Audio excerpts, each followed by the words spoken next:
Fala, galera, respirou, bebeu uma água, pegou aquele fôlego, vamos lá, parte 2, período regencial.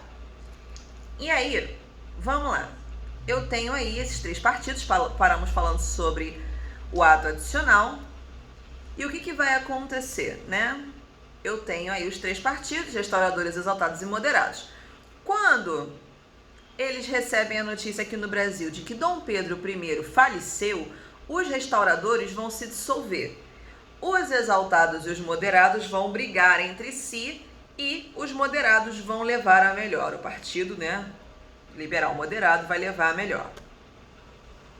E aí, os moderados, ou seja, o partido liberal moderado, ele vai, por sua vez, se dividir em 2 partidos. Era a chance deles, né, cara? Manter um partido só. Mas não, a galera não consegue. Tem que ter 2, pelo menos. Eu vou ter o liberal progressista e o conservador regressista. Sempre vai ter alguém que quer dar 2 passos para frente, alguém vai ter 3 passos para trás. Sempre vai ter essa bodega desse negócio aqui. Então vamos lá. Slide de número 15, né? Vamos falar um pouquinho sobre a regência de Diogo Antônio Feijó, que era o ministro da Justiça na época e foi eleito pelo Legislativo como o primeiro regente uno após a criação do ato adicional de 1834, né? Durante a regência de Diogo Antônio Feijó, não podemos esquecer que Diogo Antônio Feijó, ele é liberal, né? O camarada é pró. Vamos andar para frente, tá? Nesse período do governo dele vão haver algumas revoltas, como a Guerra dos Farrapos, a Cabanagem, a Revolta dos Malês e a Sabinada.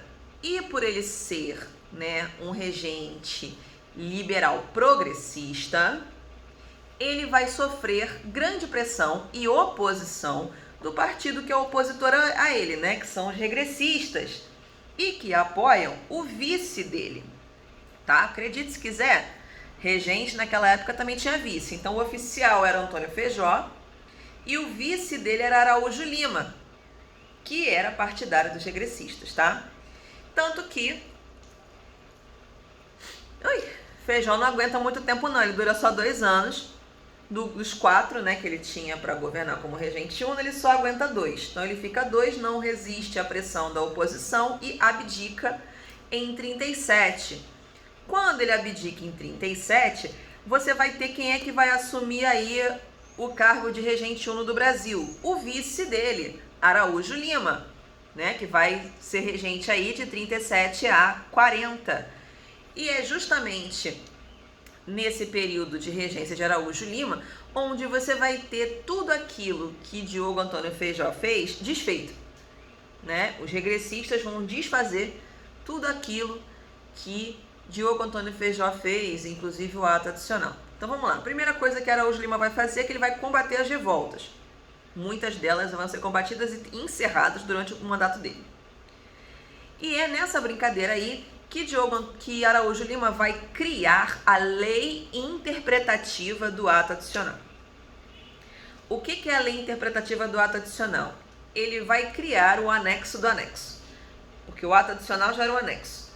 E aí a lei interpretativa do ato adicional bandeja no anexo. Pois é. O que acontece? Essa lei interpretativa do ato adicional diz o seguinte: as assembleias legislativas provinciais vão continuar lá fazendo o seu trabalho. Porém, antes de qualquer coisa que seja criado lá, seja aprovado e vigorado, ou seja, passe a valer, entre em vigor, tem que mandar para mim, aqui, Araújo Lima, no Rio de Janeiro. Eu vou ler e se eu concordar, passa a valer. Se eu não concordar, volta para lá, desfaz tudo, então muda o que tem que ser mudado. E aí você vai aumentar o quê? A centralização do poder no Rio de Janeiro nas mãos do regente uno. E aí o que vai acontecer? Essa decisão de Araújo Lima de voltar a centralizar o poder nas mãos da regência e nas mãos da capital, né, do Rio de Janeiro, vai aumentar ainda mais a disputa entre os regressistas e os progressistas. Porque aquela coisa, cara, eu fiz um monte de coisa pro país, por que você não pega e faz as suas coisas ao invés de pegar as minhas e desmontar? Né? E aí, A solução encontrada por Araújo Lima durante o seu governo foi aplicar o golpe da maioridade. Por quê? A gente já está em 1840, galera. Tá? A gente não pode esquecer que Pedro I, quando meteu o pé daqui no Brasil, era 1831. Quando ele saiu daqui do Brasil, o filho dele tinha 6 anos. De 31 para 40, ele foi para 14. Tá? E aí vai acontecer o golpe da maioridade. O que é o golpe da maioridade? O legislativo brasileiro vai criar uma lei dizendo que a maioridade agora é 14 anos. Magicamente a mesma idade de Dom Pedro de Alcântara. E aí Pedro de Alcântara vai ser coroado imperador do Brasil e chamado a partir daquele momento Dom Pedro II com somente 14 anos. Ou seja, se vocês vivessem naquela época, vocês provavelmente, né, se for quem eu penso que está assistindo aí o vídeo, muito provavelmente, se você fosse um nobre, você ia dar de cara com o teu rei, com o teu imperador da mesma idade que você. Ou se você fosse o próximo na linha de sucessão, você tinha a coroa na sua cabeça. Então, vamos lá, vou passar o slide 17 e vou direto para o 18. Ele coloca lá as principais revoltas: Malês, Cabanagem, Farroupilha, Sabinada, Balaiada. E no slide de número 19, ele coloca as províncias onde aconteceram as revoltas.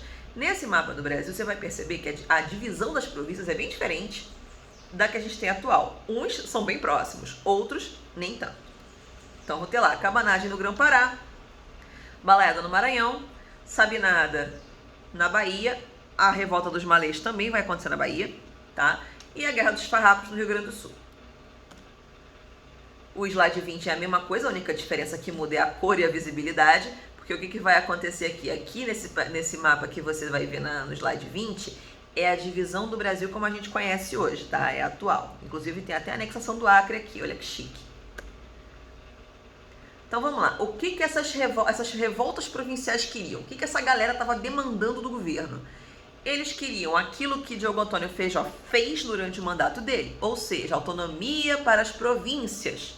Queriam que as províncias cuidassem cada uma da sua própria vida, beleza? E melhores condições de vida, porque você estava pagando um absurdo de imposto e não tinha retorno nenhum. Então a maioria da população vendia o almoço para comprar a janta e latia no quintal para economizar o cachorro. E aí o que acontecia? Morre de fome. Vamos lá, a primeira revolta aí, slide 22, que vai falar sobre a Guerra dos Farrapos, que inclusive é a mais longa, são 10 anos aí de revolta. Vai acontecer no Rio Grande do Sul entre 1835 e 1845, 10 aninhos aí. Então vamos lá, as causas, o que levou essa galera a se revoltar? O Rio Grande do Sul, ele não era um grande produtor de gêneros agrícolas, tá? Nunca foi. E o que eles produziam que era interessante para o Brasil? Carne. Não é à toa que quando você fala assim, pô, um churrasco gaúcho, então, é por causa disso, tá? Eles têm uma tradição muito longa, de muitos e muitos anos, na produção pecuária, na indústria pecuária. Então, eles produzem muita carne. E uma das carnes mais produzidas aqui no Rio Grande do Sul era o charque, tá? O que acontecia? Eles produziam charque. O charque é um tipo de carne, tá? E aí, o Brasil, ele consumia o charque nacional, mas também consumia o charque argentino. E o que acontecia? O Brasil começou a cobrar imposto desse charque nacional. E esse imposto acabava encarecendo o preço do charque brasileiro e, em alguns lugares, tornando o preço do charque argentino mais barato do que o nosso. E aí, a nossa economia vai pro buraco. Porque se você pode escolher o importado mais barato que o nacional, tu vai comprar o importado. Por quê? Você compra o importado, fit o status de estar comendo aquilo ali. Não é? Então, mesma coisa. E aí, essa foi a causa. Esse foi a gota d'água que transborda o copo no Rio Grande do Sul. Começou a Guerra dos Farrapos, a galera entrou aí na revolta. Quais são os objetivos? Eles queriam uma autonomia provincial, eles queriam ser separados do Brasil, tá? Eles queriam formar uma república independente. Tá? Até conseguem durante um tempo, chama República Juliana. Tá? Quem vai ser a liderança dos farrapos? Vai ser Bento Gonçalves, Canabarro e Giuseppe Garibaldi. Sim! O cara não era daqui, mas beleza, deixa pra lá. Né? 10 anos de guerra, a única coisa que eles conseguem foi o aumento dos impostos sobre o charque estrangeiro. Eles conseguem fazer aí o evento que a gente chama de Paz do Ponche Verde, tá? Isso vai ser em 1845. Eles conseguem a anistia dos revoltosos, ou seja, o perdão da galera que se revoltou. Os farrapos vão escolher o seu presidente de província, as dívidas vão ser quitadas, né? O Império vai considerar que as dívidas de impostos durante esses 10 anos aí foram pagas. E vai estabelecer uma taxa de 25% sobre o charque importado, sobre o charque argentino, basicamente. E aí, essa taxa de importação vai tornar o charque argentino mais caro que o nacional e eles conseguem o que eles queriam, que é deixar o Brasil escolher e dar preferência para o nosso, em detrimento do estrangeiro. Ok? Guerra dos Farrapos. Cabanagem vai acontecer no Pará e no Amazonas entre 35 e 40. Quais são as causas? O isolamento da província, a situação de pobreza da população que vivia aí. Quem é que população era essa? Os cabanos. Era a galera que vivia em casas de pau a pique. Vocês devem ter visto já isso aí em vários livros de vocês. Quais eram os objetivos da cabanagem? Eles queriam acesso a terras, queriam o fim da escravidão, ou seja, eles eram abolicionistas, a independência da província e a proclamação da república. E foi justamente essas mudanças nos objetivos deles que fez com que quem estava apoiando eles, que eram os grandes fazendeiros, tirasse o pé do acelerador, tascasse o pé no freio até o talo e se juntassem com o Império para poder abafar a revolta dos cabanos. Os líderes, Antônio e Francisco Vinagre, vai terminar aí com uma reação violenta do governo, obviamente, porque eles queriam a proclamação da República e a abolição da escravidão. Coquetel Molotov, né?